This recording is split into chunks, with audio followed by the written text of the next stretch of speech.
Hello, dear students. Welcome back to the channel of Dr. Gaurav Verma.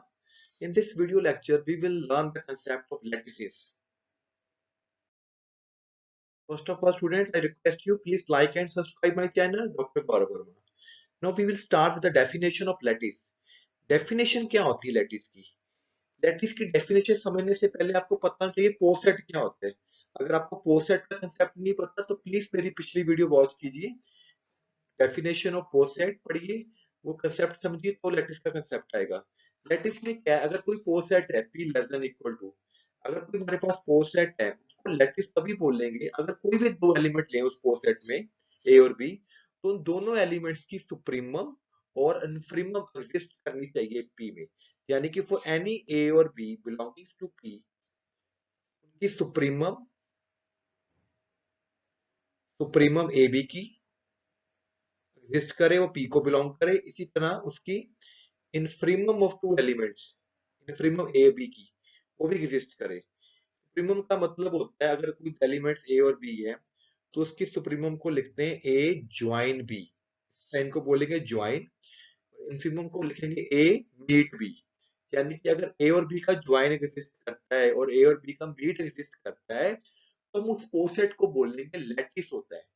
यानी कि lattice में it is a poset in which every two elements have LUB and SUP. LUB भी exist करती है और GLB भी exist करती है, क्योंकि SUP ये सुप्रीमम लिखा है, इसको LUB बोलते हैं. ठीक है, और GLB को बोलते हैं इनफ्रीमम. तो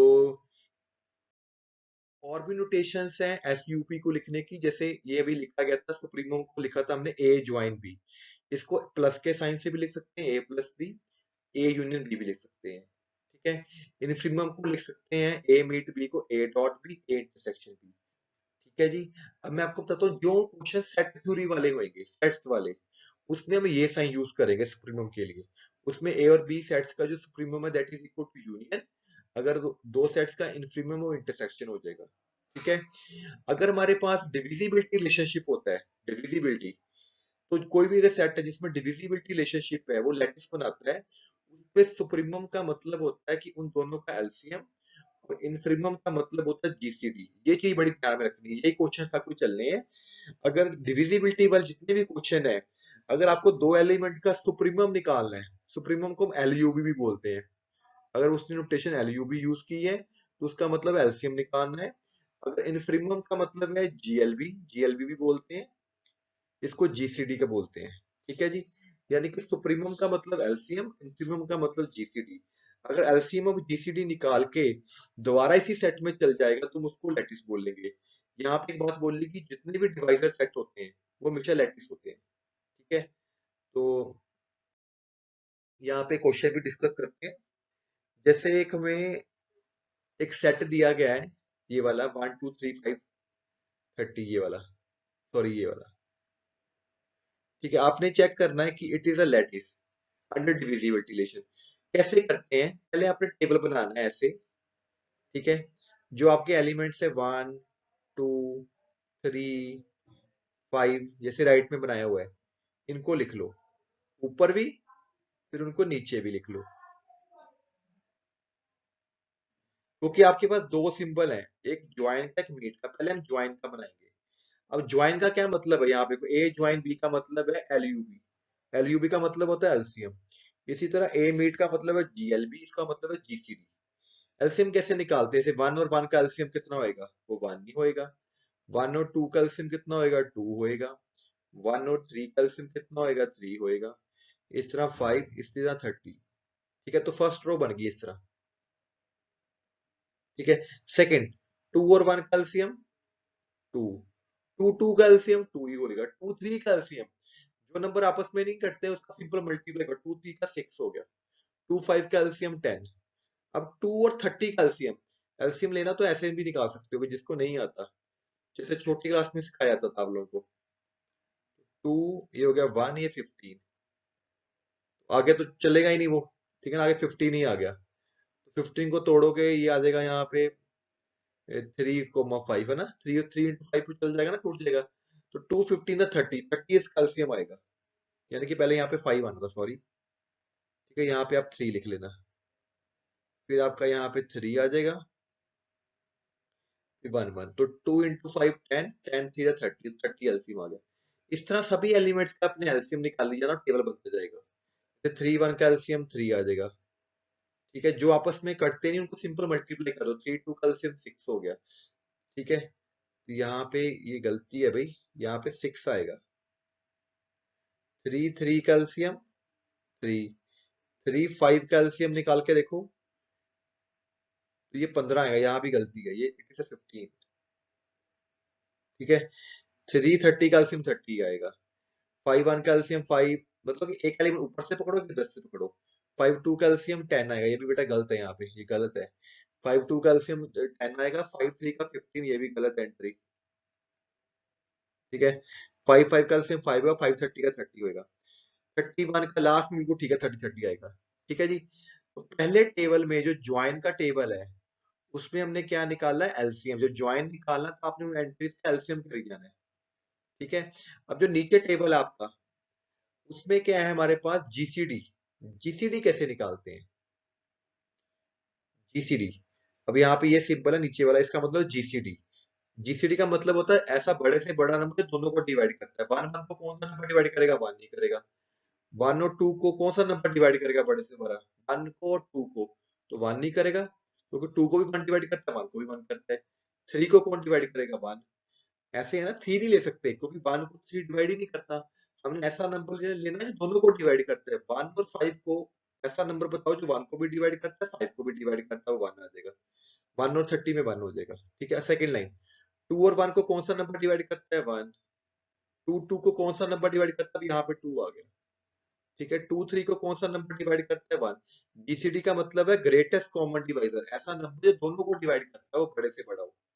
तो ये लाइन कंप्लीट हो जाएगी। जैसे लास्ट लाइन है, फाइव और वन, फाइव और वन को वन ही डिवाइड करेगा, फाइव और टू को वन करेगा क्योंकि फाइव ऑड है, टू इवन है। फाइव थ्री को भी वन डिवाइड करेगा, फाइव फाइव को फाइव डिवाइड करेगा, फाइव थर्टी को फाइव डिवाइड करेगा, फाइव को ही 30 टेबल में फाइव आता है। तो इस तरह आपने टेबल बनाना है, और टेबल बनाने के बाद अगर सारी एंट्रीज जो आपने ये बनाई है बेटा वो आपके उसी नंबर्स में से आ जाएं जो हमारे सेट है, तो इसको हम बोलेंगे इट इज अ लैटिस। हमारा सेट ये है, इट इज अवर सेट। जितने भी आंसर आ रहे हैं यही आ रहे हैं, 1 2 3 5 30, इसके भी यही आंसर आ रहे हैं। तो सारे आंसर इसके अंदर आने चाहिए। अगर मान लो एक एलिमेंट आपका आ जाता, 6 आ जाता कहीं पे इसके अंदर, ठीक है, तो it is not a lattice, क्योंकि एलिमेंट बाहर नहीं जाना चाहिए।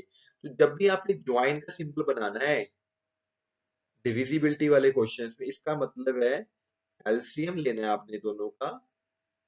ठीक है, और जो मीट का मतलब है मीट, ये वाला उसका मतलब है जीसीडी लेनी है।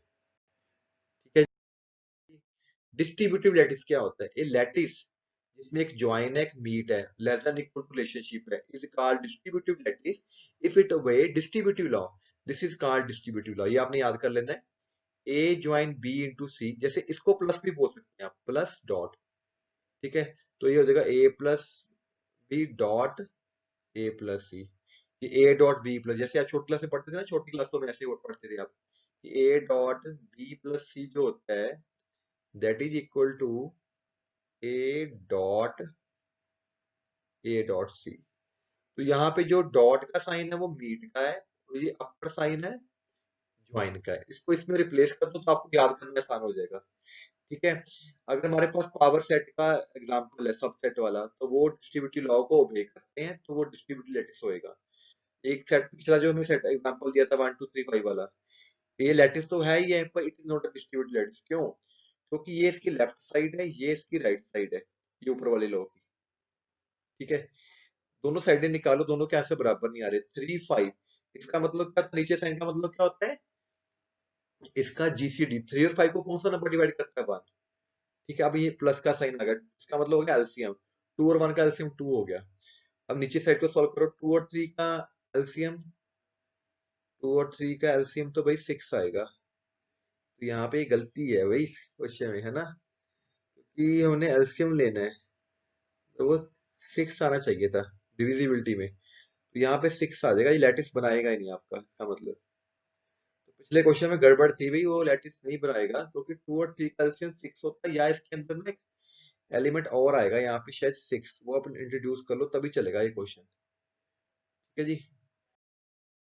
कॉम्प्लीमेंट ऑफ एलिमेंट क्या होता है? An element x of a lattice है, 0 उसकी लोअर बाउंड है, 1 उसकी अपर बाउंड है। ठीक है, तो एक्स को ए, अगर कोई एलिमेंट एक्स है उसका कॉम्प्लीमेंट ए तभी होएगा अगर ए और एक्स का जो ज्वाइन है वो 1 के इक्वल हो, और ए और एक्स का जो मीट है वो 0 के इक्वल हो, then we say that X is a complement of ए।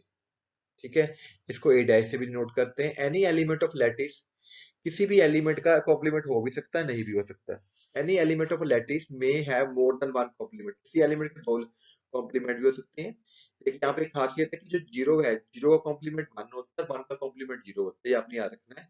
अब definition of complementary lattice, in bounded lattice, ऐसा लैटिस जिसमें ज्वाइन मीट होते हैं, अपर बाउंड और लोअर बाउंड, यानी कि अपर एलिमेंट वन है और मिनिमम एलिमेंट जीरो है, is called complementary lattice if every element of P has at least one complement, यानी कि हर एक एलिमेंट का कम से कम एक कॉम्प्लीमेंट हो। तो ये कॉम्प्लीमेंट्री लैटिस की डेफिनेशन से ही हमारा कंसेप्ट बनेगा बूलियन अलजेब्रा का। जो नेक्स्ट वीडियो होगी बूलियन अलजेब्रा पे होगी, क्योंकि जो बूलियन अलजेब्रा होता है basically that is a complementary lattice. ठीक है, तो लैटिस का कंसेप्ट अगर आपको आता है तभी आप बूलियन अलजेब्रा का कंसेप्ट समझ पाओगे। Thank you very much student for watching my videos. Signing off, doctor Gaurav Verma.